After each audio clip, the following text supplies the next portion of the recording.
Hi Taurus! Welcome back sa ating Tagalog reading channel. Ako ay si Abby at isa akong intuitive reader. So, gagawin natin ang inyong current energy check-in sa buwan ng June.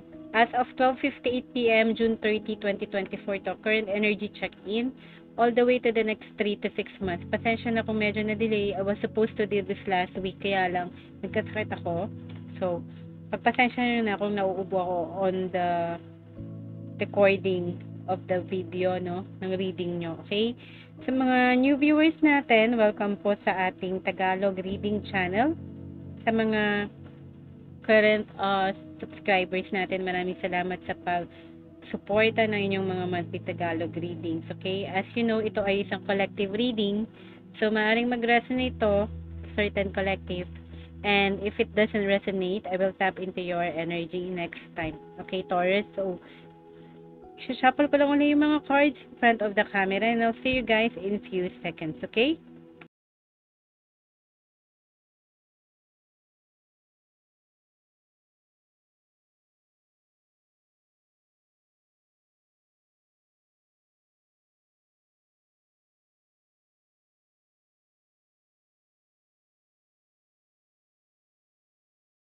Hi again, Taurus. So, simulan na natin na inyong current energy check-in.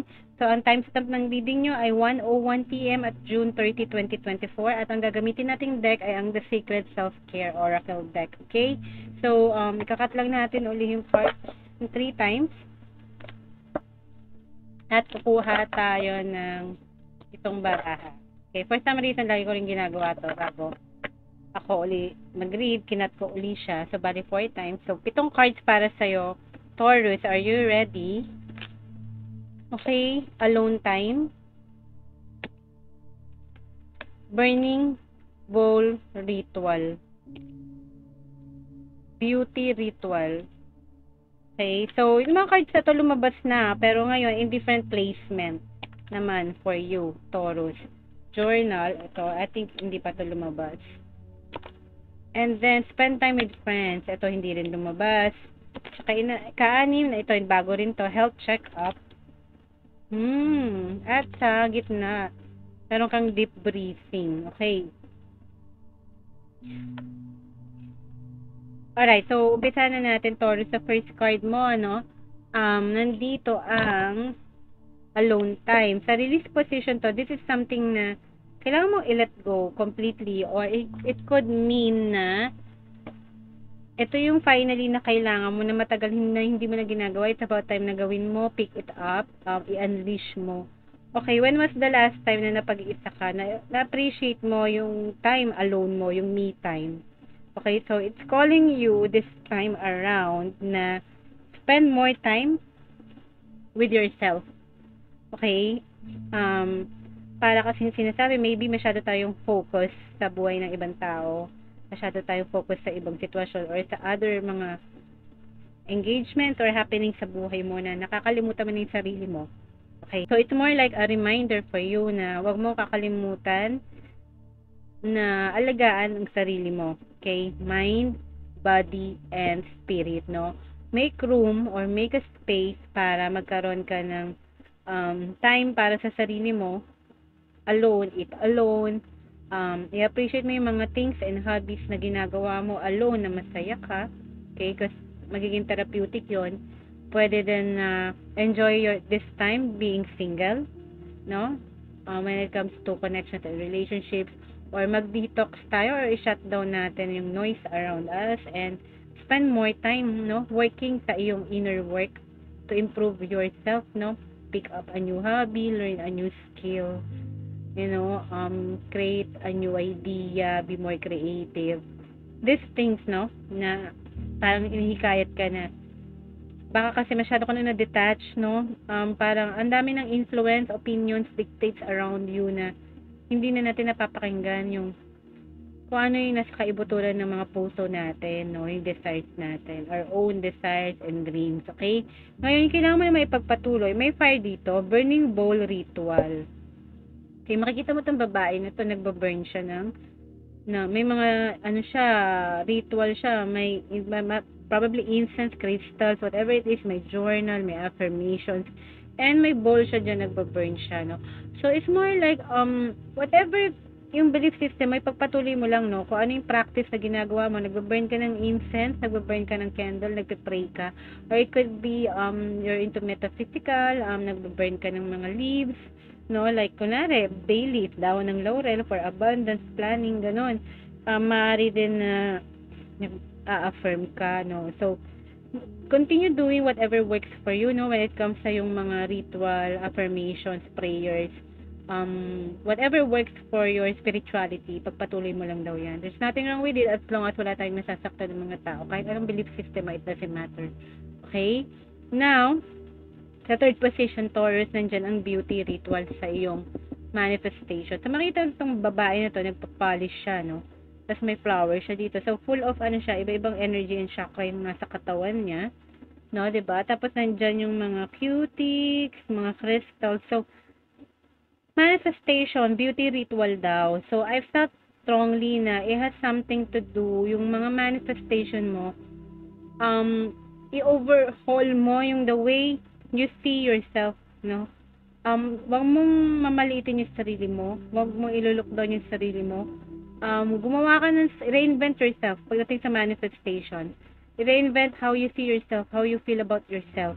Kasi, actually, yung mga na-manifest natin, ano lang yan reflection. No, yung na-manifest mo or nakikita mo ngayon up to this point sa present time mo, past na yan, na na-manifest mo na.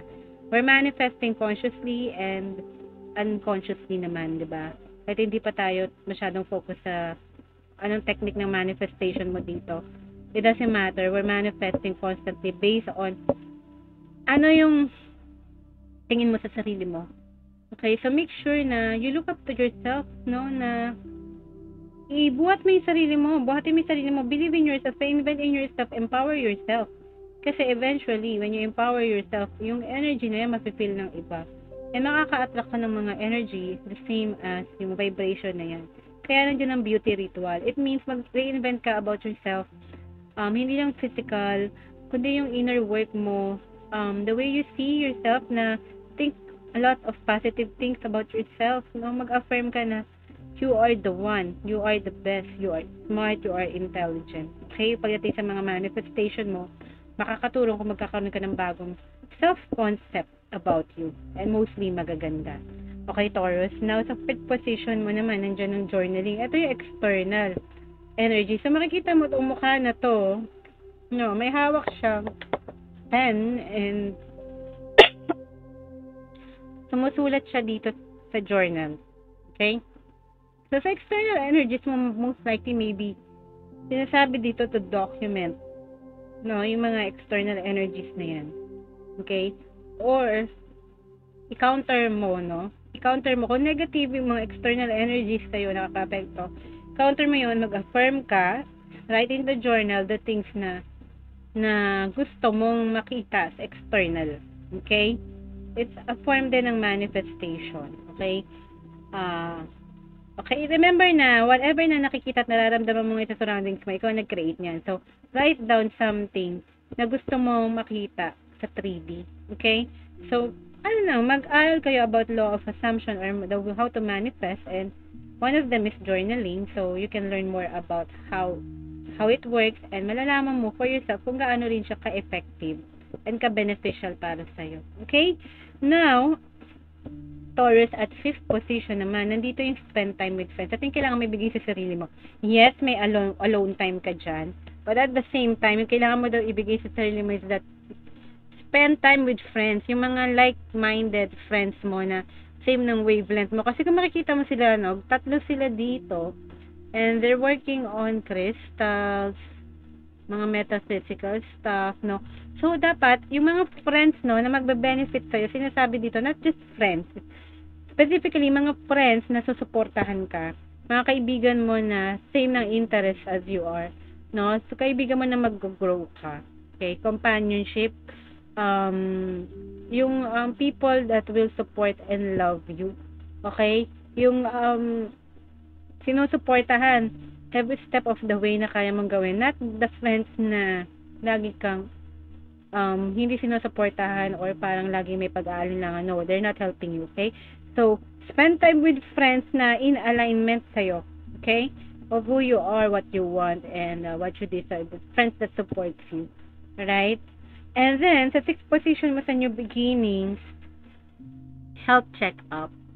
So, doctor siya. And then, health check-up. So, sa new beginnings mo, no, maaari na, for some of you, mapapansin nyo siguro, you're going to doctor, no? There's a cycle na papasok with regards sa health mo na maaari na you could be probably in need para magpa-check up. Okay? Take good care of your health. Look into your health, physical health. Pwede rin na you're entering labor, no? Papa-check up ka kung gaano ka-healthy ang iyong fertility or whatever it is. No, these things sa mga new beginnings mo. And yung mga new beginnings has something to do siguro sa health, no? The way you will conceive, no? Para sa panganganak, for example, let's say gusto mo ng new beginning to have a family na may anak, maaari na imputa mo na alagaan ng sarili mo. Okay, go to the doctor, go to gynae. And then pwede rin na for those na naman not related sa pagko-conceive, maaari na it's about time na to pick up or look about your health kasi may alone time din dito. Feel your body, no, yung sensation ng physical body mo. And kung may nararamdaman tayo or hindi, we're not doing health reading actually, but the fact na this is a self-care, so it's about time na take care of your health. Maybe yung weight mo, yung diet, also go on mental diet. But I feel like some physical health to, okay? Sa mga new beginnings mo. It's about time na kasi life begins at 40, no? I believe na once we reach 40, medyo may mararamdaman tayo, merong hindi din. So, there is a change na kailangan gawin sa ating diet, the way we eat, the way we think, the way we exercise, no? The way we take care of our body. Alright? Now, sa center naman, no, Taurus, deep breathing. Ito yung something na you have to learn or you have yet to learn, no? Or baka natutunan mo recently. So, nakita mo to, humihinga lang siya sa gitna ng puso niya, no? Everything is parang frequency vibration kahit sa isip niya. So, ang sinasabi dito, practice meditation, no? Practice self-reflection, learn to relax, mag-calm down tayo, learn to be at peace and within ourselves. Hanap ka ng inner peace or ng sacred space para makapag-practice ka na may alone time kasi, may deep breathing. Kasi, when you do breathing, it helps you to calm down, no? And imaginein mo na pag nag-breathe in ka, you're breathing positivity. And pag nag-breathe out ka naman, you're breathing out toxicity. Okay? Mga ganong practice. So, just research about mga breathing exercises or mga yoga breathing exercises na makakatulong sa'yo to relax, okay? And calm you down, okay? So, sana Taurus, nag-resonate kayo sa reading nyo. Natapos tong reading na to at 1:13 p.m. June 30, 2024. And I'll see you guys on your next month reading kung di kayo nag-resonate dito. Take care, Taurus. God bless and mahal ko kayo. Bye!